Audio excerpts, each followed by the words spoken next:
जरा सोचो दोस्तों, क्या होगा अगर तुम्हें 10,000 साल पुराने खजाने का पता मिल जाए, लेकिन वो खजाना किसी ऐसी वैसी जगह पर नहीं बल्कि देश की सबसे खतरनाक जेल के नीचे दफन हो। अब तुम कुछ जुगाड़ लगाकर उस जेल के अंदर पहुंच भी जाते हो, लेकिन उस खजाने को लेकर यहाँ से बाहर कैसे निकलोगे? चलिए देखते हैं आज की कहानी में। जैंग एक मूवी राइटर था जो अलग अलग तरह की कहानियां लिखता था। उसका सपना था कि वह अपनी लिखी कहानी पर खुद एक फिल्म बनाए, लेकिन एक फिल्म को प्रोड्यूस करने में बहुत पैसे लगते थे और फिलहाल जैंग के पास एक फूटी कौड़ी तक नहीं थी। फिर अगले दिन जैंग उस प्रोड्यूसर से मिलने पहुंचा जिसके लिए वह काम करता था, लेकिन वहां पहुंचकर उसने देखा कि वो प्रोड्यूसर एक दूसरे राइटर की पिटाई कर रहा था क्योंकि उसने समय रहते अपनी कहानी पूरी नहीं की थी। अब ये देखकर जैंग घबरा गया क्योंकि उसकी कहानी भी अभी अधूरी ही थी। लेकिन इससे पहले कि प्रोड्यूसर उसे भी पीटने लगता, जैंग ने अपनी कहानी पूरी करने के लिए उससे 1 महीने का और समय मांगा। लेकिन 1 महीने की बजाय प्रोड्यूसर ने सिर्फ उसे 4 दिनों का वक्त दिया और अगर इन 4 दिनों में उसने कहानी को पूरा नहीं किया तो उसे प्रोड्यूसर के पूरे पैसे लौटाने होंगे। अब अपने मन में डर और उदासी लेकर जैंग अपने घर पहुंचा और जल्दी से उस कहानी पर काम करना शुरू कर दिया। लेकिन काफी सोचने के बाद भी वो कोई ढंग की चीज नहीं लिख पा रहा था। आखिर में जैंग इस काम से तंग आ गया और दिमाग को ठंडा करने के लिए बियर पीने लगा। तभी उसे पास में पड़ा एक बॉक्स दिखाई दिया जो उसके ग्रैंडफादर मरने से पहले छोड़कर गए थे। उस बॉक्स के अंदर जैंग को उसके ग्रैंडफादर का एक लेटर मिला जो उन्होंने जैंग के लिए लिखा था। अब क्योंकि जैंग काफी नशे में था तो उस लेटर को पढ़ते पढ़ते जैंग की आंख लग गई, जहां सपने में जैंग ने अपने ग्रैंडफादर को देखा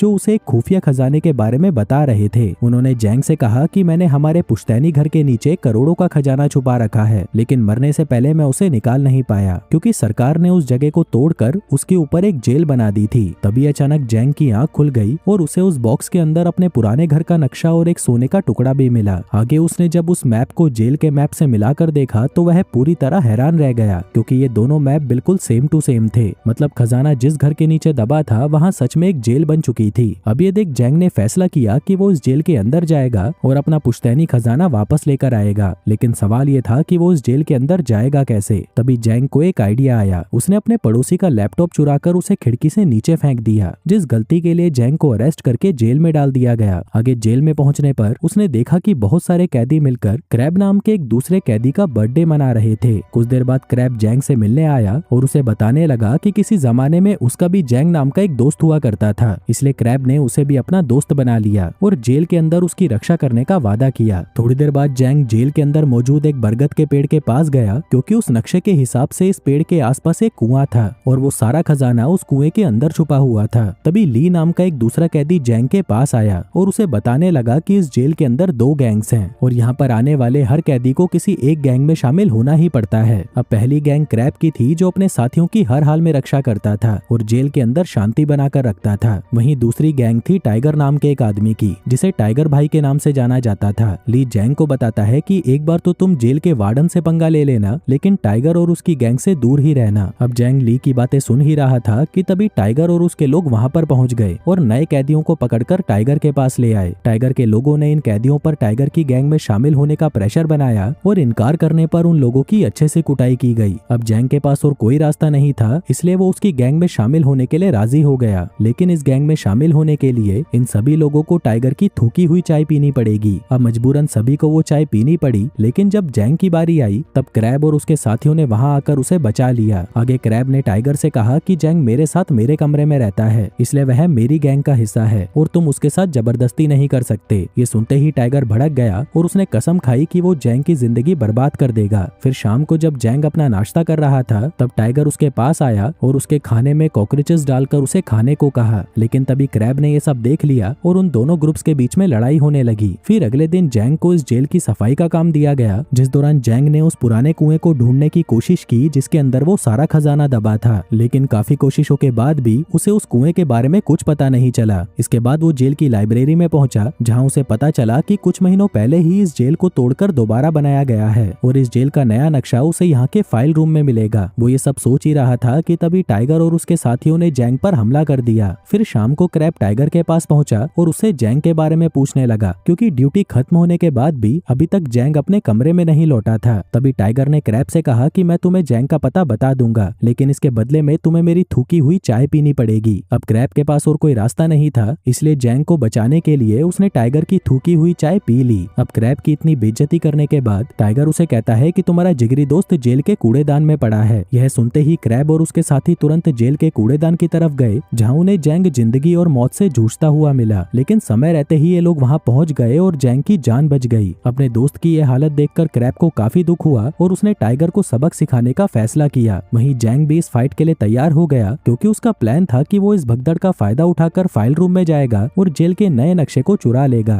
थोड़ी देर बाद उन दोनों गैंग्स के बीच में लड़ाई होने लगी, जिस चीज का फायदा उठाकर जैंग ने गार्ड से फाइल रूम की चाबी चुरा ली और फौरन उस रूम की तरफ भागने लगा। लेकिन इससे पहले कि वो अंदर जा पाता, टाइगर और उसके साथियों ने उसे पकड़ लिया और उसकी खूब पिटाई लगाई और इसी दौरान जैंग से वो चाबी कहीं खो गई। अब इस लड़ाई की वजह से टाइगर और क्रैब के साथ जैंग को भी पकड़कर एक अंधेरी जेल में बंद कर दिया गया। यहाँ जैंग काफी उदास था, क्योंकि वो इस लॉकअप में बैठे बैठे वो खजाना नहीं ढूंढ सकता था। तभी गुस्से में उसने क्रैब से कहा कि तुम्हें मेरी रक्षा करने की कोई जरूरत नहीं, क्योंकि जब से तुम मेरी जिंदगी में आए हो मेरी जिंदगी और भी ज्यादा मुश्किल हो गई है, इसलिए प्लीज तुम मुझे मेरे हाल पर छोड़ दो। अब इन बातों को सुनकर क्रैब को काफी बुरा लगा, क्योंकि वो तो बस जैंग की रक्षा करना चाहता था। थोड़ी देर बाद उसने जैंग से माफी मांगी और उसे बताया कि उसकी जिंदगी में दोस्तों से बढ़कर और कुछ भी नहीं है। इसलिए जब उसने जैंग की ऐसी हालत देखी तो वह खुद को रोक नहीं पाया और टाइगर से भिड़ने चला गया। इसके बाद उसने जैंग को अपनी कहानी सुनाई कि आज से कई साल पहले उसका जैंग नाम का एक और दोस्त था, जिसने उसे गुंडों से बचाने के लिए खुद की जान दे दी। जिस दिन के बाद से क्रैब ने कसम खाई कि वो मरते दम तक अपने दोस्तों की रक्षा करेगा। अब ये सब सुनने के बाद जैंग को एहसास हुआ कि उसने गुस्से में आकर क्रैब को कितना कुछ कह दिया। जिसके बाद उसने क्रैब से माफी मांगी और उसे बताया कि आखिर वो इस जेल में क्यों आया है। उसने क्रैब को बता दिया कि वो जेल में अपने पूर्वजों का सोना लेने आया है। जो सुनकर क्रैब ने उसे कहा कि मैं वो सोना ढूंढने में तुम्हारी मदद करूंगा, लेकिन इसके बदले में मुझे कुछ नहीं चाहिए, क्योंकि वो सोना तुम्हारे दादाजी का है और उस पर पूरी तरह से तुम्हारा हक है। अब इन दोनों ने मिलकर एक प्लान बनाया, जहाँ सबसे पहले इन्हें फाइल रूम में से वो नक्शा चुराना होगा। आगे प्लान के मुताबिक ये लोग लॉन्ड्री रूम में गए और वहाँ पर मौजूद गार्ड की गर्दन पर ब्लीचिंग पाउडर छिड़क दिया। इस पाउडर की वजह से गार्ड की गर्दन पर एलर्जी हो गई और उसे जल्दी से जेल के इमरजेंसी रूम में लाया गया। इधर मौका मिलते ही जैंग ने गार्ड की यूनिफॉर्म चुरा ली और क्रैब को लेकर उस फाइल रूम में पहुंचा। अब काफी ढूंढने के बाद इन दोनों को वो नक्शा मिल गया, जिसके हिसाब से वो पुराना कुआं उस लॉन्ड्री रूम के नीचे मौजूद था। इसके बाद वो दोनों फौरन उस कुएं तक पहुंच गए, जहां इन दोनों को एक बड़ी सी दीवार नजर आई। जैंग को पूरा यकीन था कि वो खजाना इस दीवार के पीछे मौजूद है। जिसके बाद इन दोनों ने एक एक हथौड़ा उठाया और उस दीवार पर मार मार कर उसे तोड़ दिया।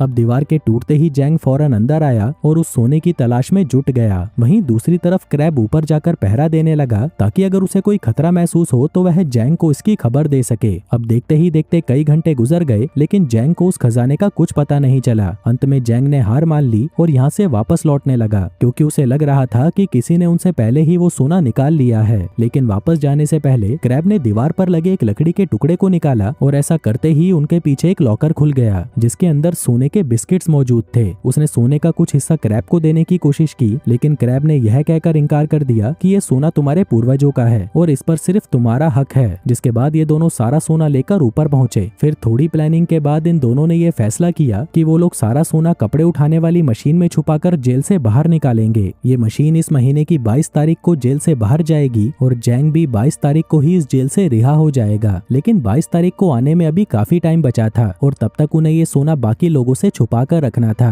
तभी जैंग ने अपना दिमाग लगाया और ये सारा सोना तेजाब की बाल्टी में डाल दिया, क्योंकि तेजाब सोने का कुछ नहीं बिगाड़ सकता था। अब अपना खजाना पाकर जैंग बहुत खुश था, क्योंकि इससे वह अपना सारा कर्जा चुकाकर अपनी मनचाही कहानियों पर फिल्में बना सकता था। लेकिन अगली सुबह टाइगर ने इन लोगों पर हमला कर दिया और इस लड़ाई के दौरान वो सारा सोना टाइगर के हाथ लग गया, जिसे जैंग ने तेजाब के अंदर छुपा कर रखा था। अब इनकी आवाजें सुनकर जेल के गार्ड्स भी उस कमरे तक आ पहुंचे, पर इससे पहले कि ये तीनों पकड़े जाते उन्होंने वो सारा सोना वापस छुपा दिया। आगे गार्ड्स के पूछने पर टाइगर ने बताया कि काम करते वक्त जैंग का पैर फिसल गया था, इसलिए वो यहाँ पर उसकी मदद करने आया था। वहीं पकड़े जाने के डर से जैंग ने भी उसकी हाँ में हाँ मिला दी, जो देखकर क्रैब को बहुत बुरा लगा और वह समझ गया कि जैंग के लिए उस खजाने से बढ़कर और कुछ नहीं था। क्रैब को इतना बुरा लगा कि उसने मन ही मन जैंग से दोस्ती तक तोड़ दी। उसी शाम क्रैब को खबर मिली कि उसकी बेटी काफी बीमार है और उसे आईसीयू में एडमिट किया गया है। यह जानकर वो जैंग के पास गया और उसके प्लान में शामिल हो गया। दरअसल उसे खजाने में कोई हिस्सा नहीं चाहिए था, बल्कि वो तो सिर्फ इस जेल से निकलकर अपनी बेटी से मिलना चाहता था। अब पहले तो टाइगर ने क्रैब के साथ काम करने से मना कर दिया, लेकिन फिर जैंग के रिक्वेस्ट करने पर वो मान गया और ये तीनों यहाँ से भागने की प्लानिंग करने लगे। उन्होंने प्लान बनाया कि आज से 3 हफ्ते बाद जब इस जेल की एनिवर्सरी पार्टी होगी तो ये तीनों सुरंग से होते हुए समुद्र में कूदकर भाग निकलेंगे। लेकिन पार्टी में अभी 3 हफ्ते बचे थे और जैंग तो अगले हफ्ते ही जेल से छूटने वाला था। अब अपनी सजा को बढ़वाने के लिए टाइगर, जैंग और क्रैब आपस में लड़ने लगे और देखते ही देखते जेल के अंदर हंगामा हो गया। आगे प्लान के मुताबिक गार्ड्स ने ये लड़ाई रोक दी और इन तीनों को लॉकअप में बंद कर दिया।